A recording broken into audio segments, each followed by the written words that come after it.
শংক সংঘই মাফ খুজিবই লাগিব। শংক সংঘই মাফ খুজিবই লাগিব। এয়া মোৰ ভাষ্য নহয়, এয়া টাইপাই নামৰ যিটো সংগঠন, সেই সংগঠনটো লোকসকলে কোৱা কথা। আচলতে ছ'চিয়েল মিডিয়াটো খুলিবই নোৱাৰি, ফেচবুকটো খুলিবই নোৱাৰি, মানে অকল শংকৰ সংঘ আৰু টাইপাই অকল মানে মোবাইলটো খোলাৰ লগে লগে অকল এইখিনি আহি যায়। শংকৰ সংঘই টাইপাৰ ওপৰত থানাই পৰা কেছ দিয়া গৈছে। প্ৰত্যেকটো শাখাৰ পৰা, প্ৰত্যেকখন জিলাৰ পৰা টাইপাৰ ওপৰত কেছ দিয়া গৈছে, যিহেতুকে টাইপাই সংবিধান জ্বলাই দিছিলে, আৰু সেই কাৰণে শংকৰ সংঘৰ লোকসকলে টাইপাৰ ওপৰত থানাই কেছ দিয়া গৈছে। তো আচলতে এনেকৈ যদি শংকৰ সংঘৰ মানুহসকলেও মানে ৰাইজেও যদি নামানে আৰু টাইপাইও যদি নামানে, এনেকৈতো খেলখন বৰ বেলেগ হ'বলৈ গৈ আছে দেখোন। খেলখনটো বেলেগ হ'ব। আচলতে শংকৰ সংঘই এজন আহোম সম্প্ৰদায়ৰ লোকক মেডাম মেফিত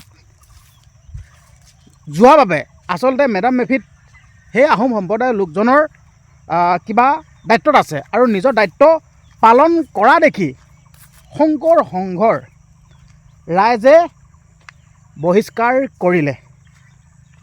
আৰু মেডাম মেফিত যোৱা কাৰণে বহিষ্কাৰ কৰা গ'ল বুলি পত্ৰখনত উল্লেখ আছিল বোলে। আৰু সেই কাৰণে আহোম সম্প্ৰদায়ৰ যি টাইপা নামৰ যোনটো সংগঠন, আৰু টাইপা নামৰ সংগঠনৰ লোকসকলে কিয় মেডাম মেফিত যোৱাৰ কাৰণে বহিষ্কাৰ কৰিব বা কিয় বহিষ্কাৰ কৰিলে, তাক লৈ লাগি আছে। আচলতে ভুলটো দুটা পক্ষই, মই নিৰপেক্ষভাৱে কথাখিনি কৈছোঁ, কাকো ভুল বুলি ক'ব নাযাওঁ। শংকৰ সংঘৰ যি সংবিধানৰ মতে সেই কামটো কৰিলে, আৰু টাইপাৰ যিটো সংগঠন, সেই টাইপাৰ সংগঠনটোৱে কিয় মেডাম মেফিত অহাৰ কাৰণে বহিষ্কাৰ কৰিলে বুলি পত্ৰত উল্লেখ কৰিব। তো তেনেকৈ ধৰি আছে এতিয়া পূৰা প্ৰত্যেকখন থানাই কেছ দিয়া গৈছে।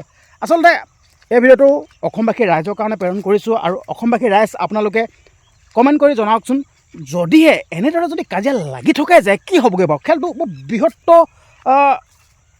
বৰ বৃহৎ ডাঙৰ এখন খেল হ'বগৈ দেখোন এনেকৈ। তো নিউজত পালোঁ কালি কিবা টাইপা নামৰ সংগঠনটোৱে যিহেতুকে সেই আহোম সম্প্ৰদায়ৰ লোকসকলে যি শংকৰ সংঘত যদি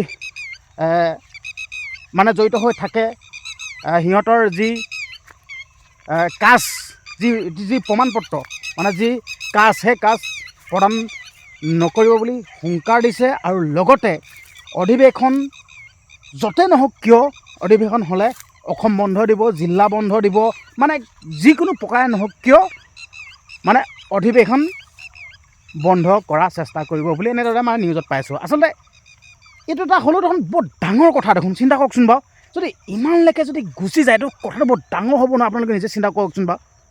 আচলতে বুজাবুজি মাজলৈ আহিব লাগে, হয় নহয় কওকচোন বাৰু। আমি একেখন অসমৰে, আমি ভাই ককাই, বেলেগ নহওঁতো, আমি সকলো ভাই ককাইহে। এতিয়া আহোমৰ লোকসকলেও শংকৰ সংঘত সোমাই আছে, ঠিক আছে। আৰু সেই শংকৰ সংঘত থকা লোকসকলেও হ'ল যিহেতুকে আহোম সম্প্ৰদায়ৰ লোক হয়। তো যদি এনেকৈ যদি ভাই যদি ককাই ভাই যদি কাজিয়া লগা যায়, তো খেলখন বৰ ডাঙৰ হ'বগৈ নহয়। এতিয়া এখন খেলখনটো পূৰা ডাঙৰ হ'ব দেখোন। যদি শংকৰ সংঘও যদি নামানে আৰু টাইপা যদি নামানে কি হ'বগৈ কওকচোন আপোনালোকে। আচলতে মই এনেকৈ পাছবেলা সময়ত ওলাই আহোঁ দেই, আপোনালোকক দেখাই দিছোঁ পৰিৱেশটো চাই লওক। মই পাহাৰ কিনাৰত থকা ল'ৰাহে, আৰু খেতি চেতি কৰি থাকোঁ।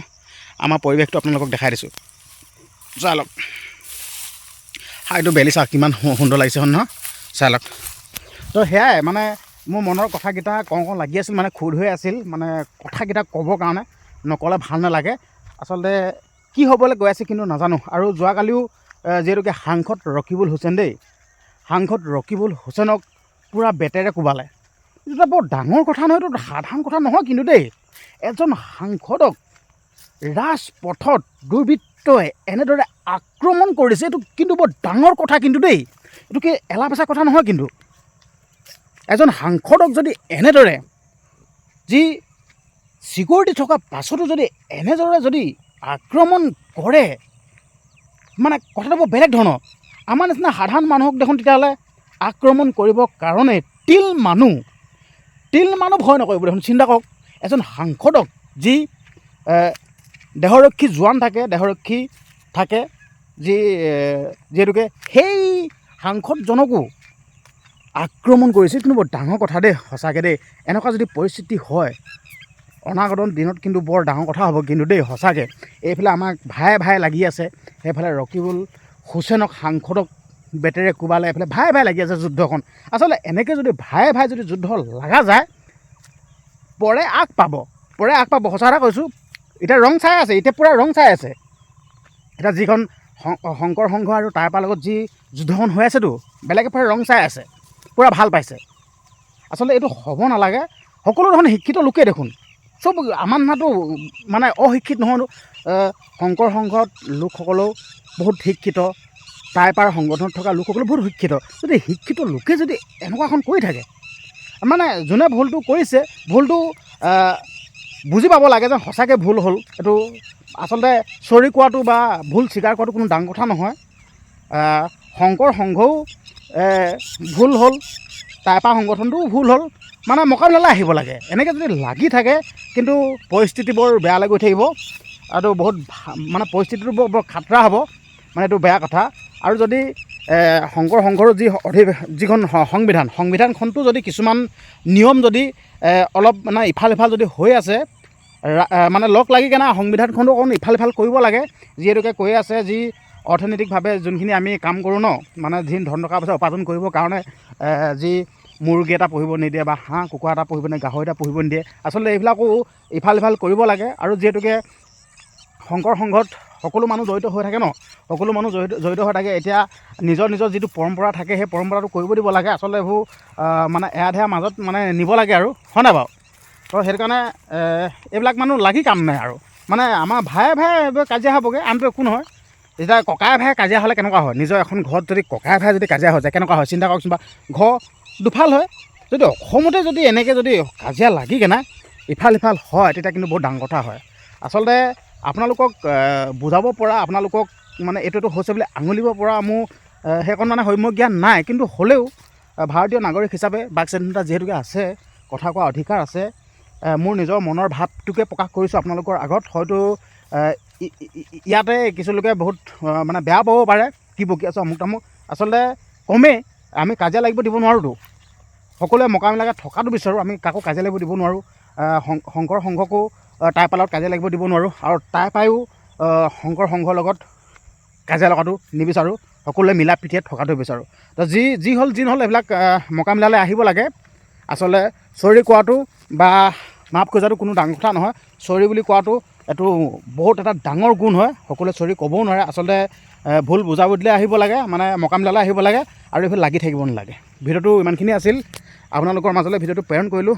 আৰু আপোনালোকেও মোৰ যিহেতুকে কথাকেইটা শুনিলে, মোৰ কথাকেইটা শুনি আপোনালোকৰতো কিবা এটা ক'বলৈ মন গৈছে, কমেণ্ট বক্সটো খোলাই আছে, মই কমেণ্ট বক্স কেতিয়াও অফ নকৰোঁ। আপোনালোকে যিহেতুকে মোৰ মন্তব্যকেইটা শুনিলে, আপোনালোকৰ মন্তব্যসমূহ কমেণ্ট বক্সত দিব বুলি আশা কৰিলোঁ। আৰু লগতে চেনেলটো যদি ছাবস্ক্ৰাইব কৰা নাই, চেনেলটো ছাবস্ক্ৰাইব কৰিব। চেনেলটো ছাবস্ক্ৰাইব কৰিবলৈ মই কওঁ, মানে এইটো কাৰণে কওঁ, মই দিয়া ভিডিঅ'সমূহ আপোনালোকে সৰ্বপ্ৰথমে পাব লাগিব ন। তো পালেহে মানে মোৰ ভাল লাগিব মনটো, মোৰ দায়িত্ব আৰু কৰ্তব্য কিছুমান বুলি ভাবোঁ না। মই দিয়া ভিডিঅ'সমূহ আপোনালোকে চাব পালেহে মই ভাল পাওঁ। সেইটো কাৰণে মই অনুৰোধ কৰিছোঁ, চেনেলটো ছাবস্ক্ৰাইব কৰি ল'ব, আৰু ছাবস্ক্ৰাইব কৰি ছাইডত থকা বেল আইকনটো প্ৰেছ কৰিব। তেতিয়া মানে ন'টিফিকেশ্যন আপোনালোকৰ ওচৰলৈ যাব। ঠিক আছে, হ'ব দিয়ক। অন্য এটা দিনত অন্য এটা ভিডিঅ'ত আকৌ লগ পাম। ধন্যবাদ।